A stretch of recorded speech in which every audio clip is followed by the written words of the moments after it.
see these on and off, I think, until we can get a vaccine and deploy it at scale. But what was going on in Israel was a very, very rapid rise in the number of new daily cases. You heard just now from your reporter, 4,000 cases a day. Israel was at 2,000 a day by the end of August, so a very sudden rise. We have the high holy days coming up.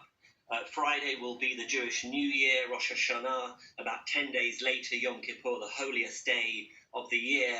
And that is when people were intending, of course, to gather inside, which we know is at high risk, for extended periods of time. Now, that is a risk for so-called super spreading events. And the last really important point, Marianne, is that Israel had been contemplating a more targeted lockdown. Their coronavirus Tsar was trying to roll out something more targeted. About a week ago, there was going to be a traffic light system, red and green for cities that had bad outbreaks. They were going to have targeted lockdowns. For cities where there was less infection, the green cities, they could open up. They were also going to bring in the military to do more contact tracing. There was going to be a push on masks. That plan went nowhere. There was a lot of political opposition, particularly from the ultra-Orthodox, who felt very stigmatized by it.